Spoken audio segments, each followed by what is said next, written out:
Well, visiting with us today is Andrea Logan-White. She's a critically acclaimed actress known for her roles in films like Mom's Night Out, as well as her work in PureFlix with her husband David, which is such an awesome project, by the way. We're so proud of you guys with that. Andrea has written a very vulnerable and empowering memoir of her struggles entitled Perfectly Unfinished, which gives an honest, unabashed portrayal of the struggles with image and self-love. Would you please welcome with me, Andrea? Hi, Andrea. Good to see you. So glad you're here. So, I mean, you're in Hollywood. You guys are at red carpet events all the time. You're with some of the most wealthy, famous, attractive people in LA, of all places. And can I just say, I love the title of your book, Perfectly Unfinished, because for you as a believer in that place, for a long time, this was a struggle, wasn't it?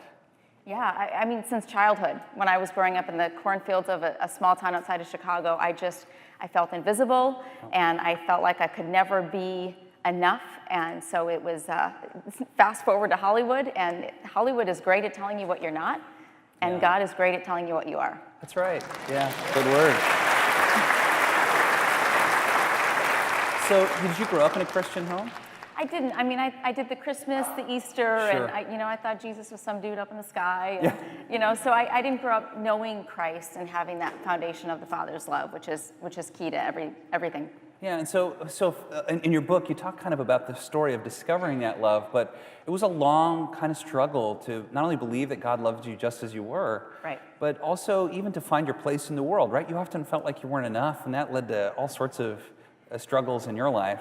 Yes, and Christian or not, and that's why I feel compelled and responsible to share my story, is because whether we're a believer or not, and we're following Christ, and we know the Word, and we love Him, we still have things that we're hurting, and we're trying to walk out and get healed of.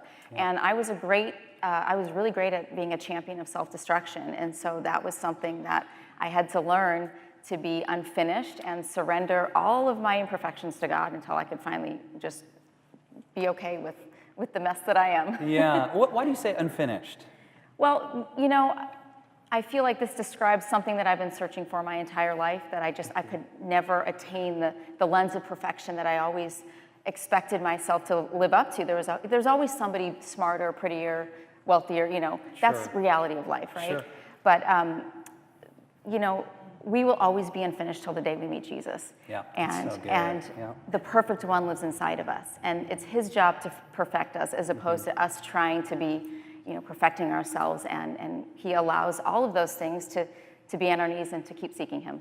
So for you, I mean, you dabbled in drugs, and then you struggle with anorexia, and a lot of these things, I mean, I like to say often that everyone's a little addicted to something, like we all have these ways in which we try and find our place in the world, find belonging, find meaning in life. And for you, I mean, and for I think everybody, a lot of this was this kind of inner feeling like I'm not enough, I'm not worthy enough. And that still carried on even after you became a believer, right? It wasn't like it magically went away and all of a sudden everything was perfect, right? Yeah, and in fact, I think that the struggle was even harder because we feel like we're supposed to, okay, now we know Jesus, so we're supposed to have it right? Yeah. I mean, this is the way it's supposed to be. And then when you're still struggling, then the guilt comes in, and then the condemnation, and then the shame, and then, I question my salvation. Do I really know Jesus? If I believe the Word, and why am I struggling still? Yeah. And I truly believe that we heal from each other's stories, and that we need to share the good, the bad, and the ugly, not just the good, not just the pretty side of us. So like anorexia then, I mean, you got pretty bad. You write about how I think you got down to, it was like 80 pounds? It was under 80 pounds. So I was a walking skeleton. It was like a slow suicide, and it was a way to cope with some, really bad things that were going on in my life as a teenager. And that was, that we all have to cope somehow. And that's the thing, is God is our ultimate coping mechanism, but we use things to try to get out of things, and all we do is our best. And so, well, the way that you sort of became healthy, and this is the irony, right? It wasn't, as I understand it, wasn't trying harder, but it was simply being at peace with your imperfections and being at peace with the fact that it's okay that you're not where maybe you want to be as a Christian, or that you don't, or whatever. Isn't that a big part of? It's everything. I mean, I feel like as soon as I surrender that I haven't arrived, I will never arrive, and that I'm embracing all of the, imperfections that we have, and fully receiving God's grace, because we can't live by the law. We try, and we set ourselves our own rules, and then we try to live up to these expectations of the world, and we have the pressures of society that we're always going to be doing something wrong. And so until we fully receive God's love and mercy, I think we can have that peace. Absolutely. And I think that's why your book, Perfectly Unfinished, is such a good book for today, is because everybody struggles with this. It's not only unbelievers that struggle, it's believers too, because you come to church and it seems like everybody's family is perfect and everybody's great, and then you see everybody's best and then you see the worst in yourself. Actually, one statistic said that the number one reason people leave church is because they have some sin or big flaw in their life. Isn't that an irony? Wow. So we leave church when we feel like we're not good enough, and we come to church oftentimes when we feel like we're doing pretty good. Like we're going to B- or better. Okay, I can go to church now. But the scriptures don't even teach that. That's the world's game. Right. That's so true. And I always say I could never relate to the beautiful girl sitting in a church pew, but I can relate to the drug addict in the alley, because they're cooler and more, transparent, and at least they have a heart. And I just felt like there was something missing, and I feel like what our heart is as believers is to share that, to share the love of God, regardless. Jesus shows us what God is like, right? And you look at Jesus and look who he's asking to follow him. He's not asking the pastors and the seminary professors and all the super godly people. He's asking prostitutes and widows and fishermen and drunkards and guys who cuss a lot, and he's like, you can be like me, come follow me. And that's the hope of the gospel, is that not that one was good and the other was bad, but that kind of all of us are messed up, and some of us are maybe a little more honest about it.